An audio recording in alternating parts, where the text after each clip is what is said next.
October 30th, 2022, Manhattan, New York City. Welcome. Don't know what's on the agenda. I just wanted to get on and talk for an hour. I'm going to go do some stand up comedy this afternoon. So I thought I'd do a little warm up, do a little stand up set in the metaverse. I'm trying to combine the virtual space, the physical space, the crypto space, the psycho spiritual space, the metaphysical space, the online. I'm trying to combine all of these spaces, get them to meet, get them talking to each other. And so I've been doing stand-up comedy recently. I did 2 open mics on Friday. And I had a blast. I had a really great time, actually. I mean, a lot of these open mics there's nobody at, so you can't really judge yourself necessarily on the laughs in the room because there's nobody there. But I mean, getting up on stage for 5 minutes and talking and not hearing any laughs is not necessarily the most inspiring experience, but I don't know. I'm just trying to figure it out. I'm trying to figure out what the fuck my angle is, what I'm going to talk about. I do want to talk a little bit about the Pelosi and Twitter buyout, right? Elon Musk bought fucking Twitter finally. I think it's like a bad week for these Dragon Energy bro types as far as like their financial transactions. We've seen Kanye West sort of be ruined financially this week. It's like one of those scenes, I'm ruined! If you're gonna try to be a fucking supervillain, you know?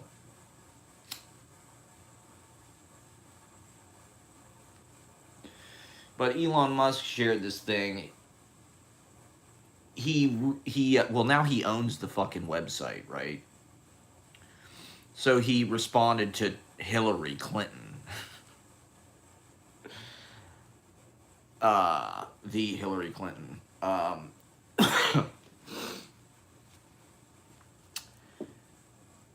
She had posted something about Pelosi's husband being attacked, and Elon Musk replied, he added her by with this article that was all about how, well, it was like unverified journalism, let's call it that, and it was all kind of conspiracy theory shit about Pelosi's husband is gay. And the attack was actually like some dude he picked up or something. I just think that's incredibly like homophobic, for one thing. For Elon Musk to even share that, to suggest that this is like something that, you know, everybody's looking for like causality, right, with everything. I think that's why there's like all these conspiracy theories about everything, is because people want to believe, like, it's like these fucking TV shows, you know, everybody's watching long form narrative TV, and these TV shows are completely built on, they have to divulge something about the character that's like a deeper explanation for why they're acting the way they are. Like, it's never just like what it appears to be. There's always like another layer that gets revealed as the story goes on. So I think people are just conditioned to like, they don't believe that anything just kind of happens. They think aliens are doing this, or, you know, it was staged by the government, the CIA, the deep state, whatever the fucking QAnon kind of shit. And I mean, Pelosi is everybody. She's like, it's misogynistic, just like with Hillary. Hillary was everybody's favorite kind of like punching bag during the Clinton era and really until the election. But Pelosi, people love to talk shit about Pelosi. And I mean, like, granted, we know Pelosi makes a lot of money and has a lot of money in the stock market and might be doing some kind of insider trading. We don't know. But, like, I hear way more people talk shit about Pelosi than, like, let's say Marco Rubio. You know, people just even her name has become like this, like, ugh, Pelosi. She is the swamp. It's like, I don't know that much about Pelosi. I'm not gonna necessarily defend Pelosi, but this is the reason why her husband got attacked with a fucking hammer. Because, like, there is this media or whatever it is, just cultural hatred toward the government, toward big government, and particularly toward the women coming from the right wing. But, like, I wouldn't really say Pelosi is, like, the big problem with our fucking government, or the Democrats for that matter. I mean, this is just me being sort of like, I guess, not as radical politically as would be the fashion amongst, you know, people radicalized by the Trump thing. But, like, I think they're the lesser of the two evils. Let's say that. And the Republicans are actually evil. Like, it should have been McConnell who got hit in the face with a fucking hammer, not Pelosi's husband. Like, who gives a fuck? Like, great. I mean, they're rich. Napa Valley, like, are they billionaires? Is Pelosi a billionaire? They're definitely millionaires. They're definitely they're very, very wealthy. But I think if you look at the policy, Pelosi,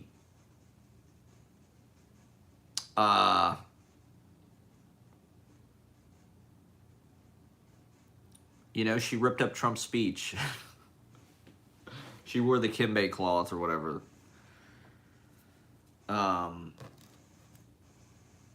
I don't know. I just don't like, it's just lazy to me. You know, there's bigger villains, there's bigger criminals.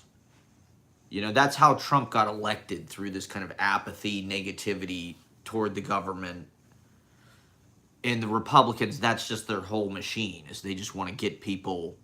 I mean, I think that's another reason why we have this conspiracy theorist, or like people looking for like just negativity, nihilism, because that is like the mechanism they've set up to keep the government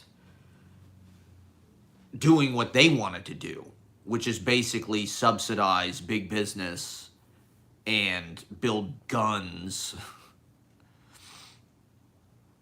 steal money from working class, give it to rich people, build weapons, outlaw abortions, control women's bodies,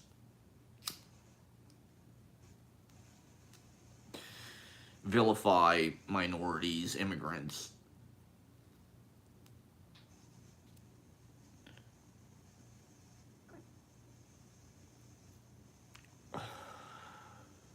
The election's coming up, right? The election's in, like, there's no way it's Tuesday. Is it a week from Tuesday? Tomorrow's Halloween. A lot of people have been dying. Jerry Lee Lewis died. Hillary Keel died, rest in peace, poet, New York poet, East Village. We just did The Benefit. We did The Benefit last Saturday, which I filmed, and I worked as fast as I could to post it. We posted it on Monday. I hope she got to see it. I was trying to post it in time before she passed away. Who else died? I feel like a bunch of people have died recently.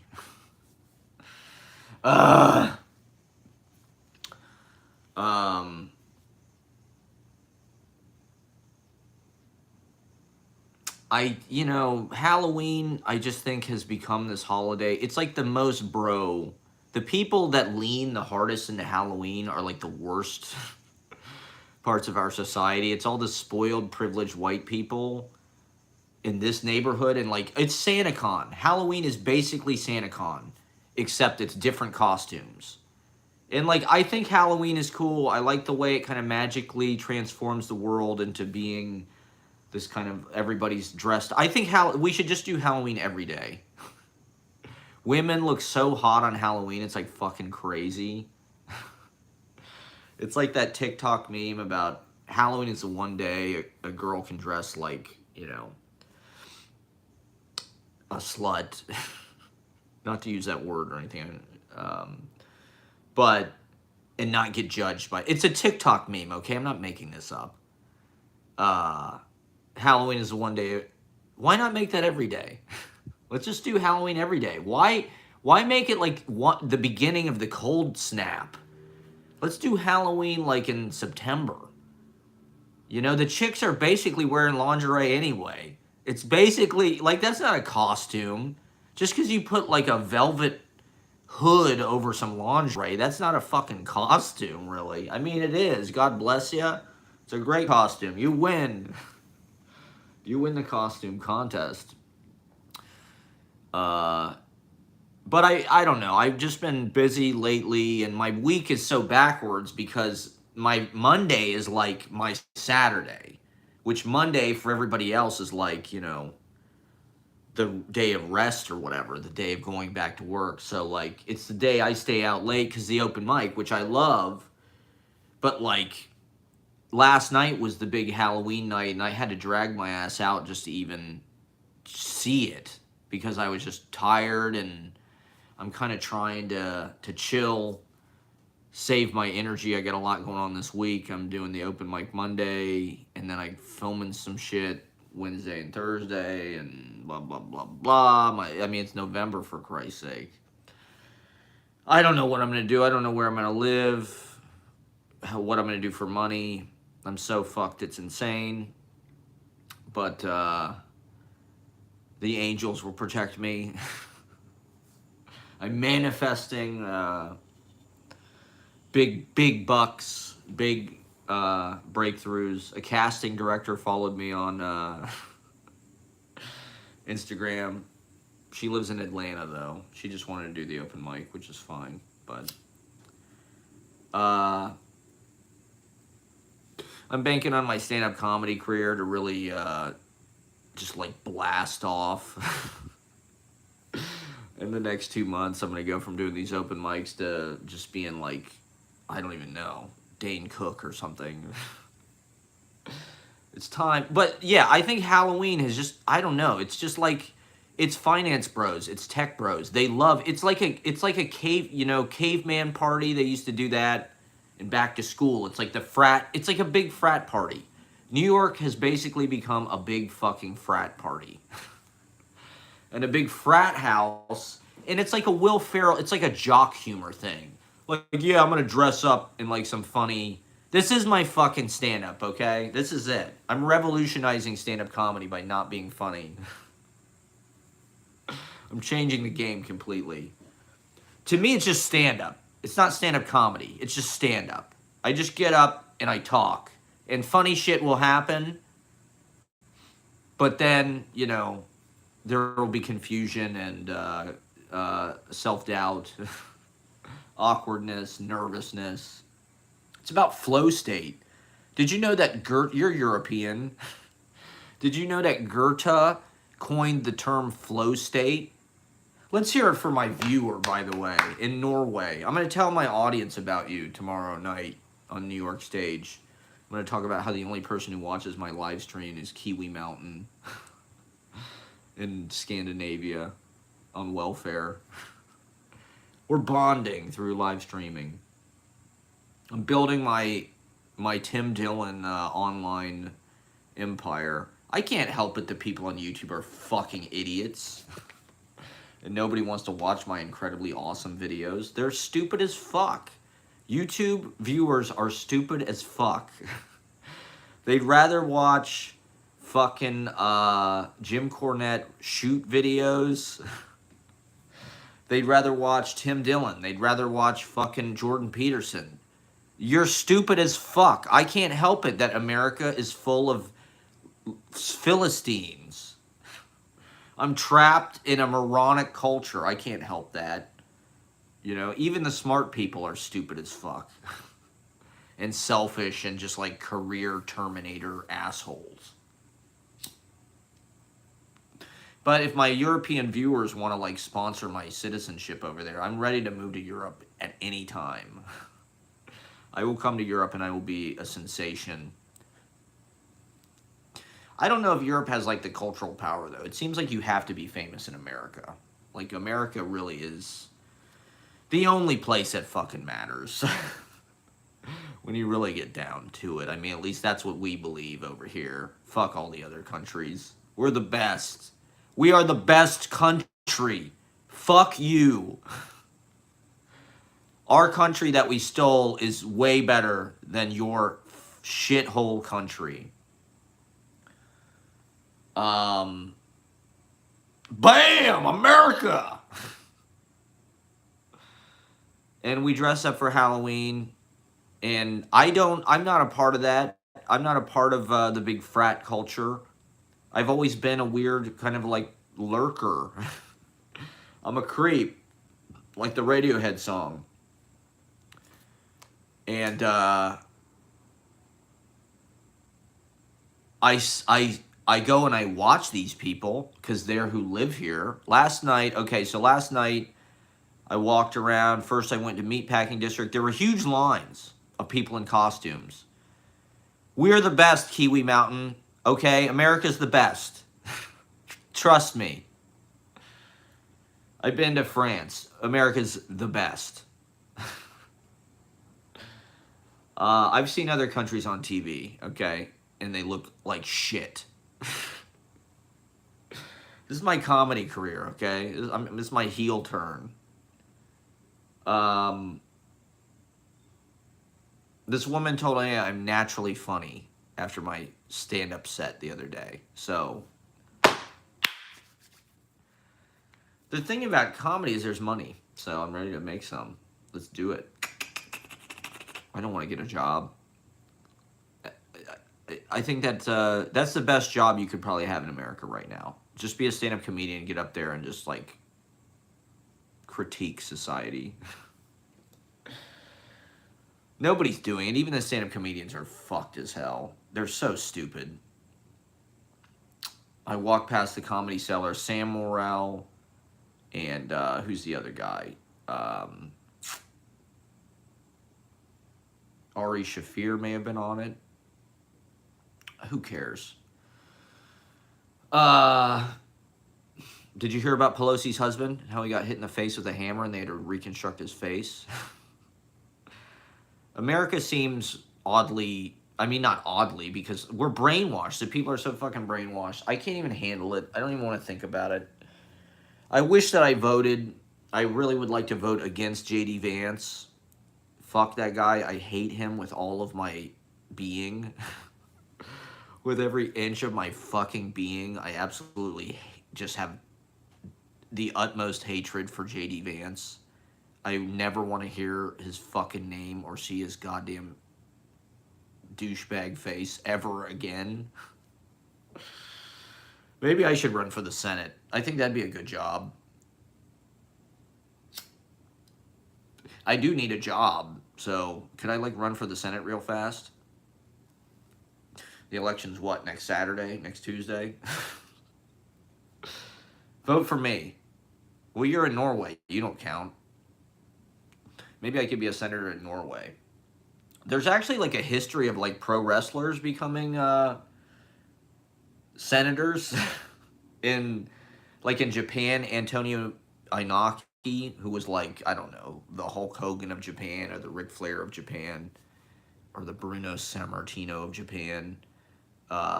He was elected as like a fucking senator. I think, was Giant Baba a senator?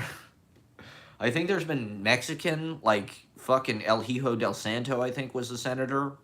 Or some kind of, he may have been the president. In his fucking mask, I think. He was on the Senate floor in his mask. And, of course here, Jesse the Body Ventura, of course the governor of Minnesota, Kane. I mean, what I'm saying is I think it was a mistake to not get involved with pro wrestling. I love wrestling. I've loved wrestling my entire life. I don't even know why. I spend most of my time watching wrestling trying to think about why I like wrestling. I'm watching it, I'm just like, why do I like this? Is this repressed homosexuality?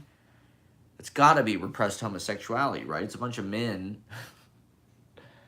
But I don't think it is. I really don't. I think it's just like it's beautiful, it's aesthetic, it's anatomical. Wrestling has taught me more about the human body, I think, than anything else in my life.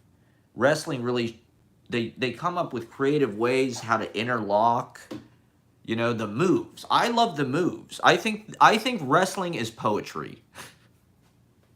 I'm gonna just come out and fucking say it. I think wrestling is poetry, absolutely. In fact, it might be more poetic than actual poetry. Because it's pure experience, it's pure being. There is a loquacious kind of lyrical element, where they spit fire in the promos. There's a reason why there's this trope of the warrior poet. This is like a thing that goes way back. This is like Homer, and before that even, the warrior poet thing. The Rock, right? Hulk Hogan, Ric Flair. These are not really new. That shit's been going on probably since before. I mean, look at rams in nature, like boom, butting heads and shit. That is pro wrestling. That is kayfabe. They're not really trying to hurt each other. It's completely a mating ritual and a display of, practice. It's like a scrimmage. Pro wrestling is like a scrimmage in a lot of ways, which I think is good. I think it's healthy. I think like violence, or like at least like pretend violence, you need to be ready for violence, I think, at any time. But you need to be wise enough to not be violent, right? Like Bruce Lee wasn't going around whooping people's ass. He only used it when he had to. That's a good hero. That's a good ass beater of a hero. But pro wrestling, I bet I could kick somebody's ass in a fight just because of what I know. I know a bunch of holds. I know counters. I probably know more about martial arts in a certain way, because wrestling is a combat sport. It's really one of the mixed martial arts. Even though pro wrestling moves are designed to sort of look like they hurt without actually hurting anybody, it's all about breaking your fall. It's almost like acrobatics, or like being a tumbler, really. It's got more in common, I think, with like circus performers and like trapeze and shit like that. It's in a certain way, it's another sideshow. They're just more freaks. The Undertaker. Taker. But think about I think wrestling is the lineage and the history and like the primitiveness of it. Like the fact that it probably hasn't changed that much. Wrestling is probably the closest thing we have on that scale in our culture to like Greek tragedy, spectacle, the gods, It's halfway between athletics and sports and theater. It's sort of, and sports, I guess for one thing, I was never really totally good at. I was okay, like my coordination's not bad, but like I'm physically not a huge person. I'm 5'8", 135 pounds. So like there's almost no sports that I could possibly even think about like being a professional athlete, right? None. I don't think there's a single sport I could be a professional athlete in at all. And also, just like, to be honest, it's not theater. the athletes are not entertaining. They don't do funny promos. They don't have catchphrase. I mean, some of them do, Ocho Cinco or whatever, or T.O., Randy Moss or something. But, like, for the most part, they're kind of boring, and they have to, like, be boring because that's not what they do. They're athletes. They get paid because they're the best at actually playing the sport. Whereas, like, wrestlers, it's kind of about their charisma as much as it's about anything else. And so for me, I could relate to that. Hearing The Rock do a promo, it was basically like watching stand-up comedy. He could have been on Saturday Night Live in a lot of ways. And he was funny, poetic. Heartbreak Hotel, or SmackDown Hotel. But, I don't know. I've always, like, had this relationship with wrestling where I'm, like, ashamed. It's hillbilly. I think wrestling is, like, it's unavoidably, like, hillbilly. You can't, like, separate wrestling in this country from, like, a southern accent. And that's another weird aspect of it to me, too. I'm like, why are there so many hillbillies that are into wrestling? Is it because it's for stupid people? Like, the idea that anybody ever actually believed wrestling was real is kind of insane. Like, you would have to be, like, legally retarded, I think, to think wrestling is real.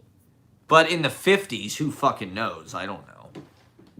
Maybe the kayfabe was just so strong. I mean, it was a different world. They didn't have Dave Meltzer and fucking WrestleZone.com and shit. So people could suspend their disbelief easier, I suppose. But, you know, whether or not wrestling is real is, like, totally irrelevant to me. In fact, you know, this is one reason why I'm like, the wrestlers try to protect their, like, characters by, like, they never want a job, they never want to lose. Like Hogan, right? He never wants to do the job for people. He never wants to put people over because he thinks it's going to tarnish his character. It's going to make his character, yeah, there you go, wrestling, there you go. You're a shit-kicking redneck. That's probably why you like my show. I think I'm a redneck. Really, it's probably obvious, I suppose. But Hogan doesn't want to put people over because he thinks it makes his character look bad. It's like, dude, everybody knows it's fake. I think it'd only make him look better. It'd make him look like, oh, Hogan's willing to, like when Hogan got beat by Goldberg on Nitro, I thought that was one of the most honorable fucking things Hogan ever did. It made him look good because it made the character, you suddenly wanted to root for the character again because he wasn't just screwing people over for the title like fucking Yokozuna at WrestleMania 9. There's all these matches where, like, Hogan wouldn't job to somebody, so, like, the champion lost to somebody else, and then Hogan pinned the guy, like, immediately afterwards and got the belt. It's like, dude, just let him fucking pin you. We know it's fake. Everybody knows it's fake. We know you're not really getting beat. What the fuck do you care? Like, we know the guy's not really kicking your ass. He's Yokozuna. He weighs 400 pounds. He beat the fuck out of you, man. At least, like, you can't win every goddamn fight, man. And, like, the other thing he doesn't understand is, like, the audience is sympathetic to people that have to work. I mean, you know, obviously he doesn't want to lose to everybody. I get that. But it's like, it's more about the story and the compellingness of how you win or lose. You know, it's like you can get something out of a loss for your character, for your storyline, if you do it right. But if you just, like, do the finger poke of doom, then you're an asshole, and the fans start to turn on you because they think you're ripping them off. This is my shoot interview. I love all these shoot interviews on YouTube, like fucking Raven shoots on Bischoff, or like a shoot interview. One of the coolest aspects of wrestling is it has its totally own language, right? Like kayfabe or jobber or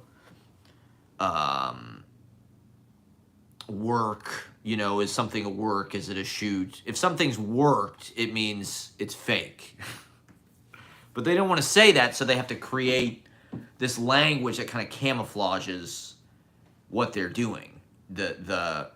You know, is it a criminal? Is this like the White Sox throwing the World Series, you know, because it's rigged? Maybe it started like that. Maybe wrestling, maybe pro wrestling grew out of actual wrestling and they started to fix the matches or something. The gimmicks, the characters are kind of a weird aspect of wrestling because they seem kind of unnecessary, and they don't really do that in any other sports. Dress up like weird fucking, I'm a witch doctor character, or I'm a fucking sumo wrestler character, or I'm a French Canadian Mountie or whatever character. I think they had a character called the Mountie. But that's almost like a Halloween thing. I think there is a correlation between fascism and, like, costumes and fashion. You know, like the Nazis had, like, really fancy uniforms and shit. You know, their graphic design, the Nazis' branding was almost, you know, I mean, Hitler's was almost like a wrestling, you know, his promos. And I do think that pro wrestling in our lifetime, at least it is like a metaphor. I think it's always been a metaphor for war. And it's sort of like a play version of like imperial conflict. In my lifetime, you know, Hogan, that was all about the Cold War. Hogan was American, the real American. He'll fight for the rights of every man. Notice the gendering. He'll fight for the rights of every man. The women, you know, they're on their own. Hogan probably would be cool. He'd probably say some shit about how women should have rights and shit too.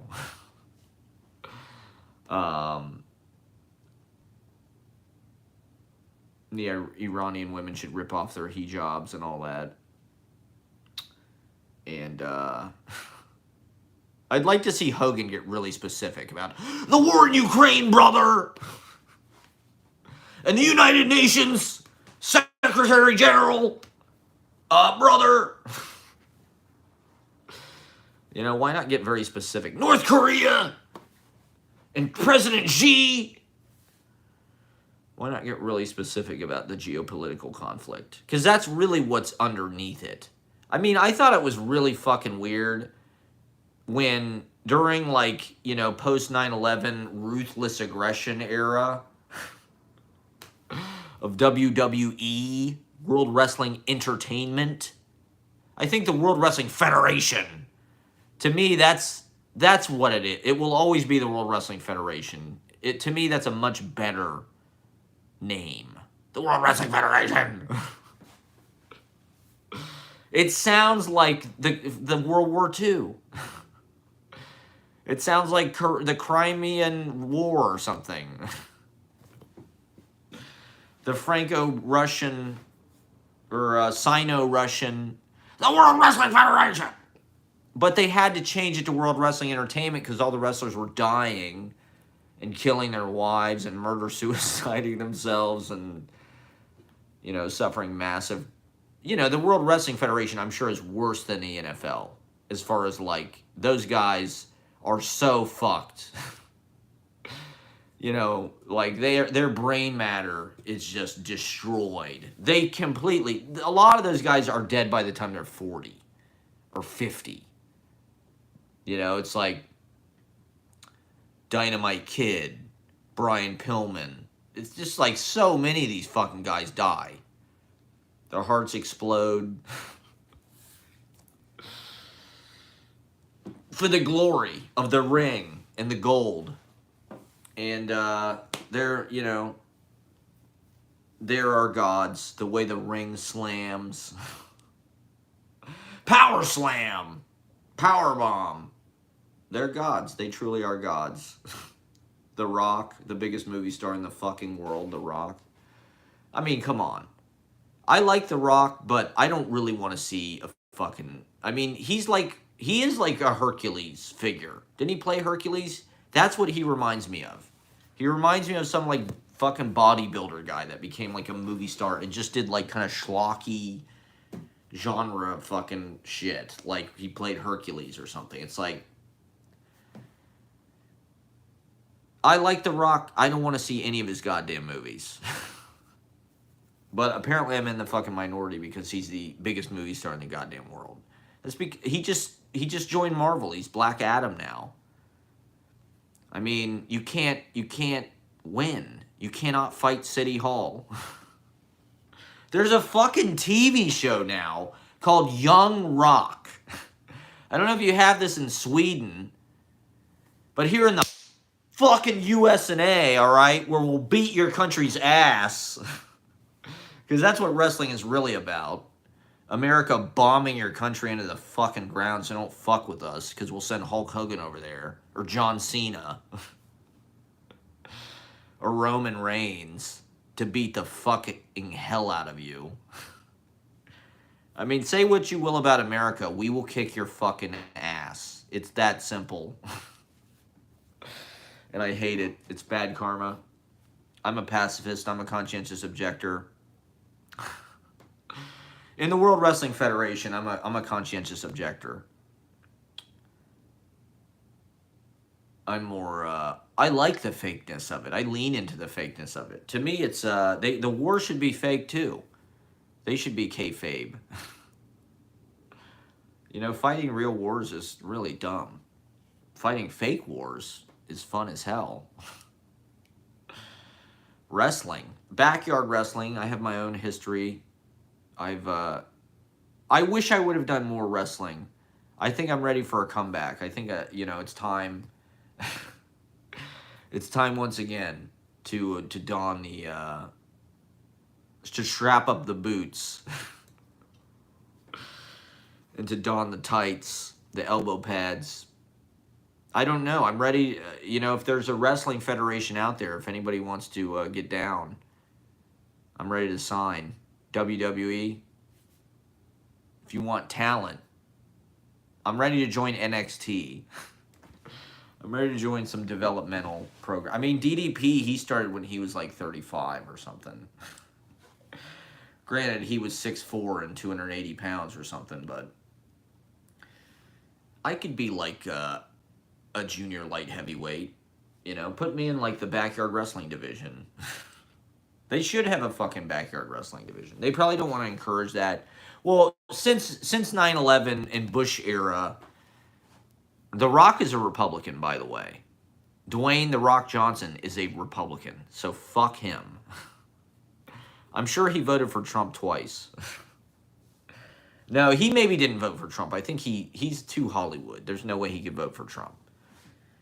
But there's a fucking show on NBC now that's like all about The Rock's like like, come on, man. Like, who fucking cares? Like, I mean, don't get me wrong. I like The Rock before everybody. Okay, in the 90s, I recognize talent when I see it. I like Tenacious D before anybody, and I like The Rock before anybody. I had a Rock T-shirt, like, you know, 97, somewhere in there, 98. And The Rock is great. Don't get me wrong. I love The Rock, but he, in a perfect world, The Rock would not be the #1 movie star. Like, you know, Jack Nicholson should be the, you know, somebody who's a fucking actor. You know, somebody who's not just like the biggest motherfucker you've ever seen with a huge, you know, like, God bless The Rock. He's an intelligent, sensitive artist. But, like, he's been in, like, 5 Fast and Furious movies. Skyscraper, you know, like, he's not making My Dinner with Andre. I tried to watch that show with him as a football player on HBO, Ballers. That looked like kind of an interesting. I think that was like HBO's gone downhill since like Game of Thrones and shit. I didn't like Game of Thrones when Chris Albrecht got fired.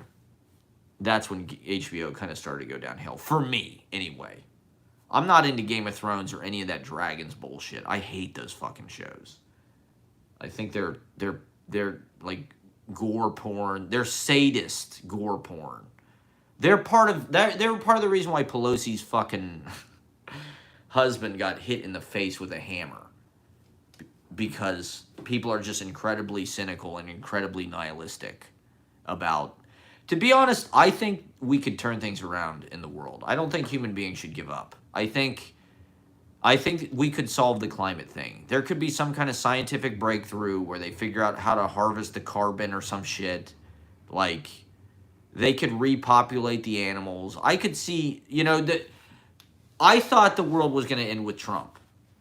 I really thought with Trump, he was clearly apocalyptic. He was completely a believable antichrist, and I thought he would kill us all, definitely. I thought there would be no way we'd get out of it. There would have to be some kind of ungodly war, civil war in the United States, and maybe that will still happen, but, like, the fact that we've even had this little, like, brief, like, air bubble of, like, reprieve in 21 and 22 has been, like, a miracle, frankly. If you would have, after 2018, 19, 20, back in the days of 1920, 18, 19, 20, back in the, do people realize that the years we're in sound so fucking old? Think about how old 1919 sounds. 2019, it's going to sound old. In 2080, back in 19, I thought we were going to die for sure. And so the last 2 years of my life have been, like, amazingly great. And I did not expect that. I thought we'd all die in a nuclear holocaust caused by some kind of temperamental dick contest. Pro wrestling, basically. Trump, that was the big reason why I had to retire from pro wrestling. Because Trump had been actively involved and was, like, buddies with Vince McMahon and shit. Vince McMahon's in the Oval Office. I never thought I'd see that. If Vince McMahon is in the fucking Oval Office with Triple H and his whole family, there's fucking problems. We've got big problems. Because Vince McMahon is like one of the ultra-capitalists and one of the worst bosses, I'm sure, that probably has ever existed.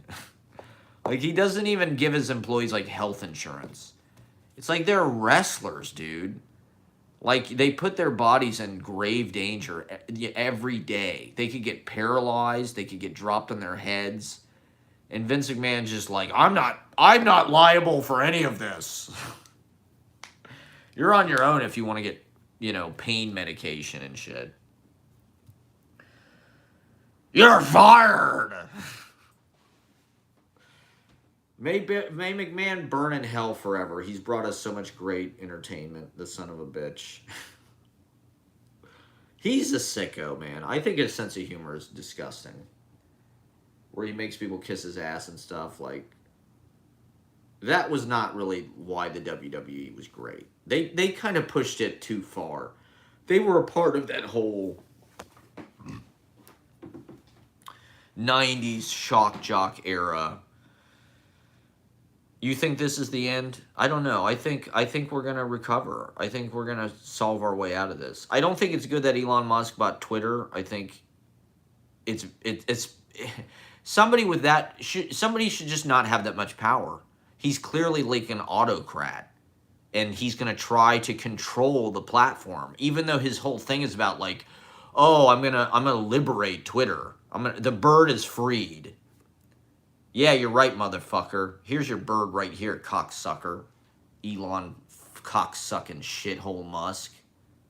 Here's your fucking bird. Here's your free speech, cocksucker. Fuck you. I'm sick of seeing your fucking face every goddamn day. First thing I do, I look at my phone, I read the news. I see Elon Musk's fucking name on the front page every fucking day. I wish somebody would hit this cocksucker in the face with a hammer. Please. If you want to hit somebody, they've started saying the N-word on Twitter, yes. That is actually something that has trended. LeBron tweeted about it. LeBron tweeted about how uses of the N-word on Twitter have gone up a lot since Elon bought it. That's freedom of speech. That's just comedy. These snowflakes need to not be so sensitive. He is a piece of shit.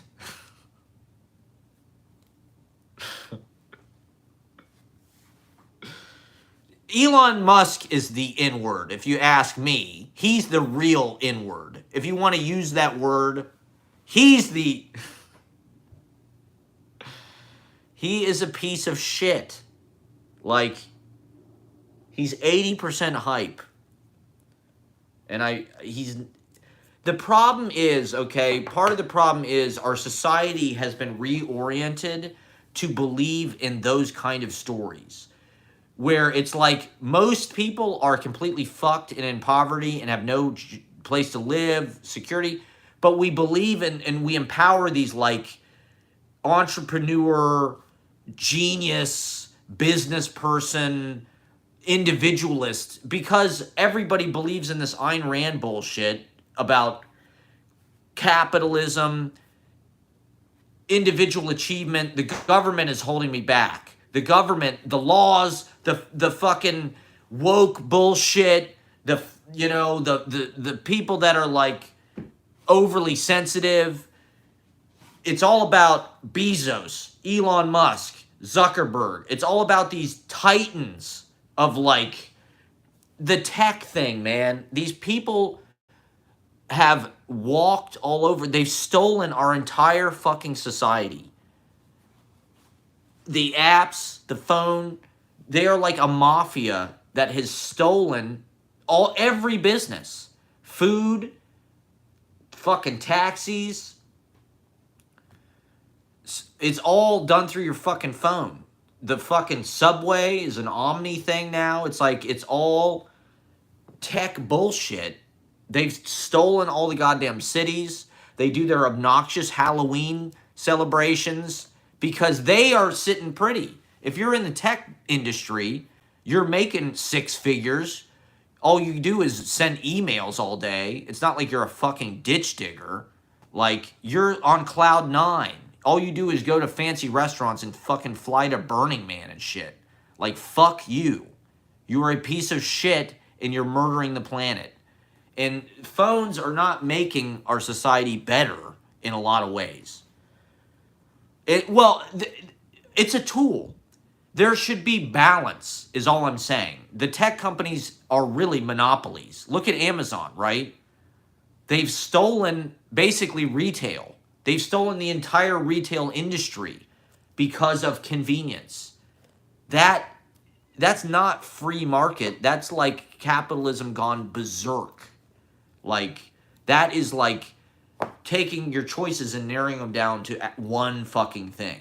You know, now you have one fucking choice for where to order shit, basically. It's a monopoly, you know. And our society, the rules have been rewritten. People like Vince McMahon are the generation of people that, like, has worked very hard over the last 40 and 50 years to change the laws, to change people's minds. You know, Vince McMahon is more or less a corporate monopoly of wrestling. He put all the territories out of business. He became this monolithic... He is the wrestling industry. And granted, he created, like, an audience that wasn't there before, let's say. But there's no competition that's happening there at all. Like, he really, Titan Sports stands alone in the landscape, more or less. like with democracy and with capitalism even, I think that the idea it's designed to encourage variety, and the competition is supposed to give you a bunch of different choices. It's supposed to be like, oh, the competition's good because I read this thing, Margaret Thatcher was having like kind of deathbed, Margaret Thatcher, you're European, deathbed kind of reconsideration, where she was saying that Thatcherism didn't really work because the intention with promoting capitalism and promoting private industry over the government was to encourage diversity and competition in things. And the opposite is what happened. All these monopolies developed. All these huge companies just got bigger. And like, that's why we have this inflation going out of control. That's why we have gas prices going out of control. That's why the real estate is too expensive, because like you have monopolies in all of these fucking industries where there are private equity fucking firms, investment firms that they just want stocks to buy. And so it works for them. Rather than having all these different competition, all these stocks that like this one's worth $40, this one's worth $50. It's like you have Google, you have Amazon, you have Apple, you have Tesla. And that's it. It's not like you have Google and Yahoo and Ask Jeeves and Bing.com. In the 90s, there were like a bunch of different fucking search engines. Now it's like there's fucking Google. How many social media sites are there? There's Facebook, really. There's no other website like Facebook that does that. Like,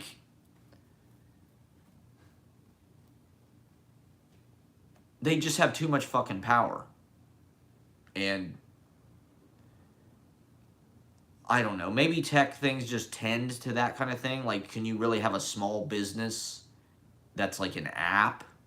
I suppose you could. But like Apple controls the app development, what gets into the store. I don't know. People are running small businesses through like Etsy, shit like that. Maybe eBay. Maybe you sell shit on Instagram. You sell clothes or something. But that's even still like they're feeding content to these bigger companies, right? It's not necessarily like they have some fucking mom and pop shop per se. I don't know. But,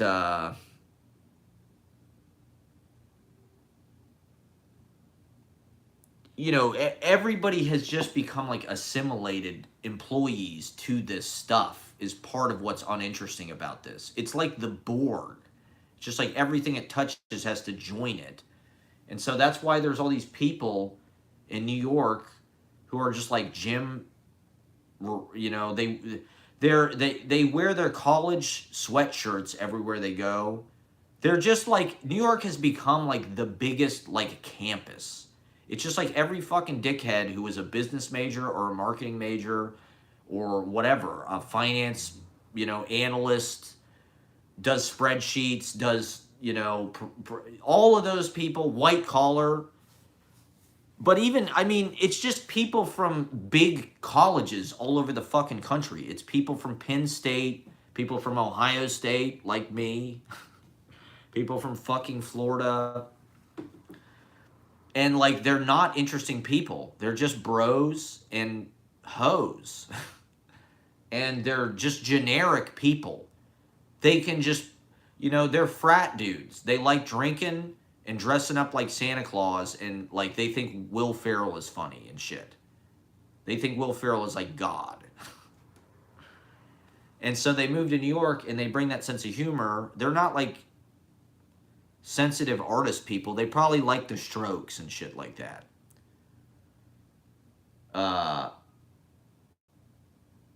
They're fascists. There's a lot of conservative energy in New York in a weird way. Because those are the only people with money. All of the people who I'm talking about who are like Ayn Rand people, objectivists, Their parents were venture capitalists. That's why they went to fucking Penn State or whatever. Their parents were conservative. Their parents watch Fox News and shit like that. But these people want to move to New York and be cool. And, you know, like Meghan McCain lives in fucking the West Village. Jenna Bush lives in fucking the West Village. You know, like George W. Bush's kids live in New York. John McCain's daughter lives in fucking New York. It's like, that's not exactly like Emma Goldman, right? In fact, it's kind of the opposite. Like, New York has become like the Republican National Convention. And Halloween has weird, I don't know, it's kind of, I still like Halloween, but it's almost like one of those things like nerd culture. It's like been ruined by the mainstream culture. Halloween was more fun when you felt like you were like the weirdo that liked dressing up and shit. Whereas now it's like nerd culture has taken over. You know, like comic books and shit, you used to be a nerd. Now it's like the only fucking movies in the theater are fucking comic book movies, and like Halloween feels like the same thing. It's just, it feels like it's become everybody's favorite holiday. I would say it's the most sexual of all of the holidays. I think that's part of it. I think we live like in an incredibly horny society. But like, maybe only the hot people get to have sex all the time. It seems like most people like don't really have sex that often. Even though our society's like incredibly horny. Like, how could it not be? We grew up in an incredibly sexualized like age of media and advertising. I think that's what a lot of like the woke politics is sort of fighting against. Body positivity or whatever is a result of like the fact that we grew up in like this insanely sexualized, where it was just like the highest priority was to be hot. Just be as hot as you can fucking be. And like, people will sort of let you get away with anything if you're hot. You know, you can kind of say you're anything. Like, oh, I'm a painter, I'm a writer, I'm a, you know, oh, well, if you're hot and you have cool style, then like, okay. And you're smart to some degree. But, you know, I don't know if I've ever gotten laid on Halloween. Halloween is just like a tease. I feel like my whole life, it's just so much fucking pressure. And it's also like weird and gross and macabre. Like, I'm not into like the dark side of Halloween. I'm just not attracted to that side of life. So that's probably another reason why Halloween is so popular these days, because people are just like sick in the fucking head and like they're into like, you know, we're in a post, Marilyn Manson was 30 years ago. You know, like, these things are just like, I was listening to my friend Travis Smith's horrorcore. He did horrorcore rap in like 2009. It's intense. It's all about cutting bodies with scalpels and letting them bleed out and rot and having sex with corpses and shit. I mean, if you watch wrestling, there's a lot of that kind of shit. Necrophilia type jokes and shit. It's like, I'm not into this. You know, I'd rather watch something light and witty and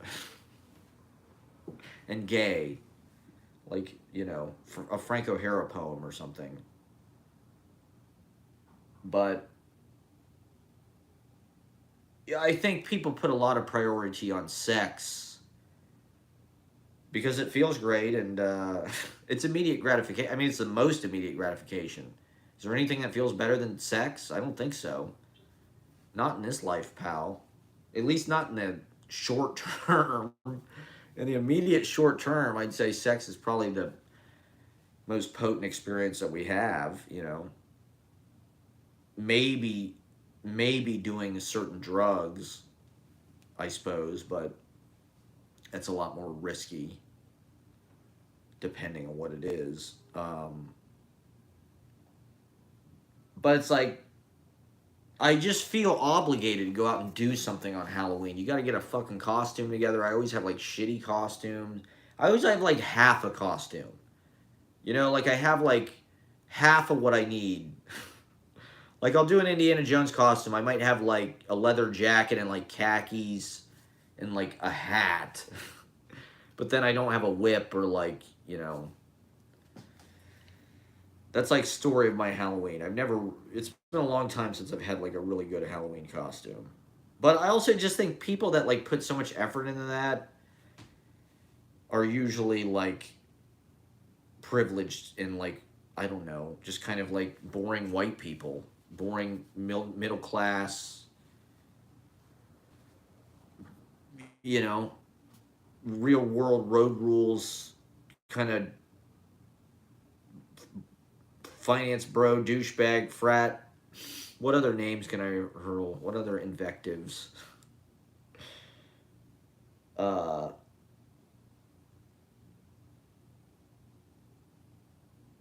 it's just jock humor, a lot of it. That's what it's become.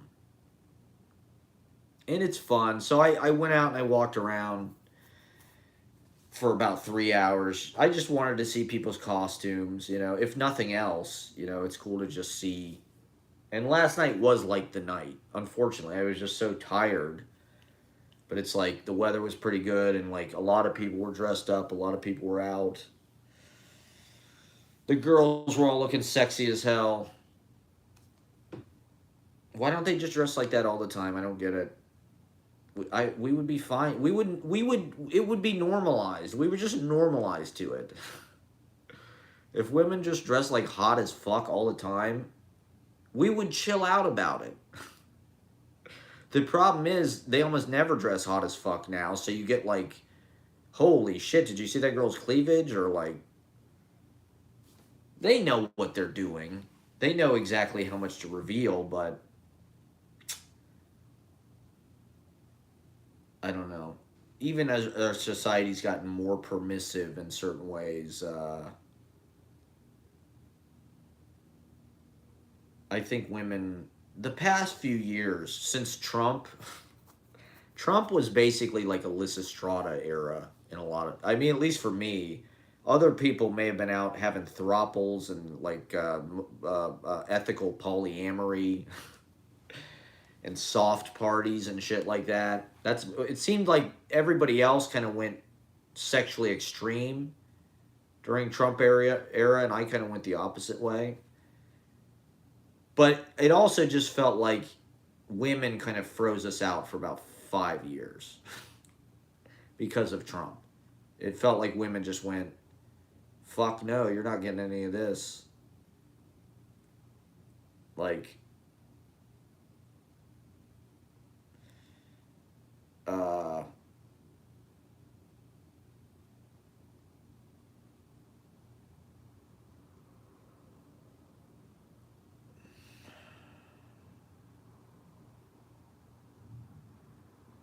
it sucked, frankly. It was just media hype. It was bullshit. But that's what I mean is it's like it hasn't really felt like, even though, like they just outlawed abortion, right? Like we're not living through like a sexual revolution. We're living through, it's weird how much repression there's been, over the past 5 years or something. Like I feel like people have been holding a lot back, or I don't know, these things are getting like codified and explored, like sex workers. That was like a big thing. People writing about that and people OnlyFans. I think it was about women sort of controlling how their own sexuality was like used. They wanted to make money off of it for themselves, or like they didn't want to be exploited by, like 20 years ago it was Victoria's Secret models, or if you were a woman, you could use your sexuality to make money, but it was always for somebody else. Whereas, like, the last few years, I feel like, we live in a generation of, like, the women are really leading shit, it feels like to me. And so, that has felt like they've used their power over the past 5 years, like the Me Too thing. They're trying to tamp down like the male horniness that's like weaponized against them, which I understand, but like I don't know. It felt more like all of a sudden everybody had trauma and like was constantly like being like super sensitive about you know uh the way they'd been traumatized, their various, being sexually assaulted and this and that. And I don't know.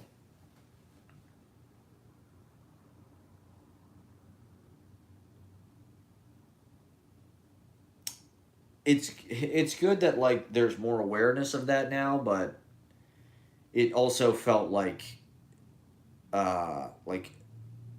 just like a massive overcorrection.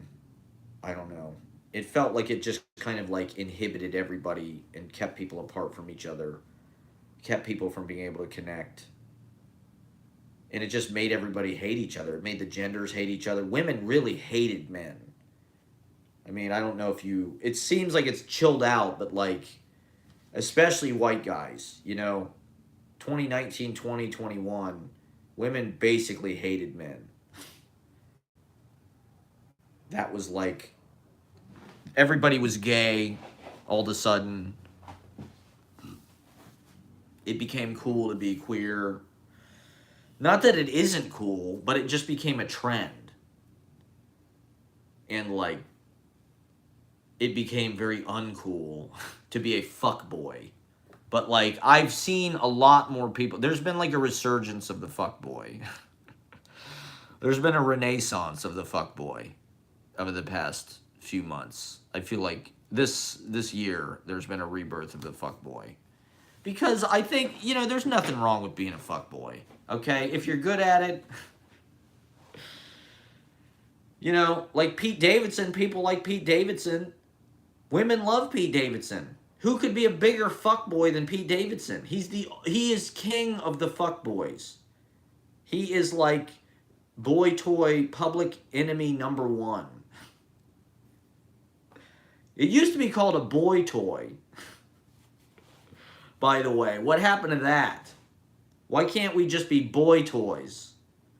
I'm a boy toy, okay? I'm not a fuck boy.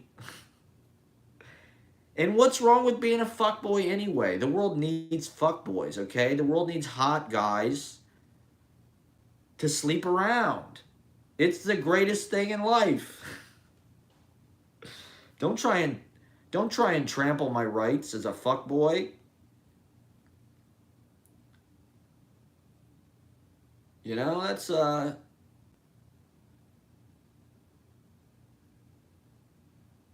I can't help that I enjoy sex. I just happen to be a boy, okay? I can't help that I enjoy fucking. And you know what? Like, you made it. You're a big girl. You're an adult. You made an adult decision to fuck the fuckboy. So now you have to live with it. You can't just be like, we're going to make fuckboys illegal. When Hillary's president, we're going to make fuckboys illegal. And we're going to put them all in jail. We're going to chemically castrate them all. We're going to give them bottom surgery. Everybody's going to be trans when Hillary's president. Everybody's going to be non-binary and...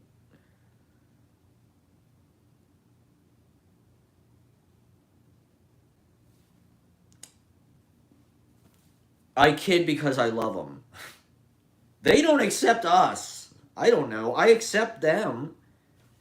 I accept I love, not to generalize or be like an idiot about it, but like, I love queer and trans people, and it's been very exciting the last few years, but I'm a fuckboy. Sorry. I have to come out and this is my admission. Okay? This is my public this is my press conference. It's my public statement. I Matt Proctor. I mean, as if it weren't obvious. I suppose that's why women avoid me. Because I'm a 5'8" fuck boy. It's like their worst nightmare. Oh my god, I fucked this guy who was only 5'8". Oh my god. What have I done? At least if he was 6'2", like, I could feel good about it. I fucked this guy who was 5'8". Ugh. I'm such a hoe. My standards are too low. I need to respect myself more.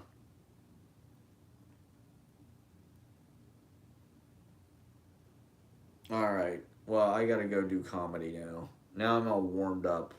So I generated... I'll go talk about being a fuckboy. That's my set. That's my stand-up comedy. Thank you for watching, Kiwi Mountain. You're my most loyal viewer. Have you been watching the... You're 6'2". Are you a fuckboy? I wish I had your body. If I was 6'2", I would have had sex with probably 1,000 women by now.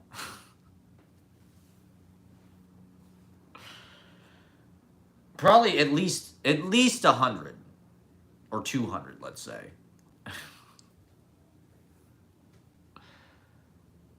It's all they care about. It's their number one thing. They need you to be tall. They just need you to do that, okay? So, but that's just their preference, okay? Like, that's just their preference.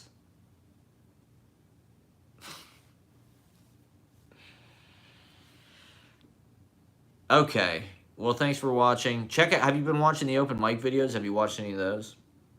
Or do you just watch the live streams? Are you just into the risk and the chatting, the back and forth?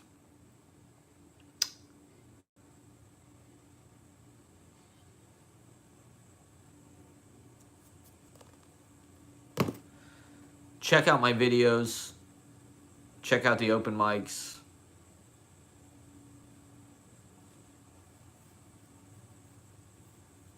Thanks for tuning in. Have a wonderful evening or whatever time it is over there in the Scandinavia. Thanks for watching.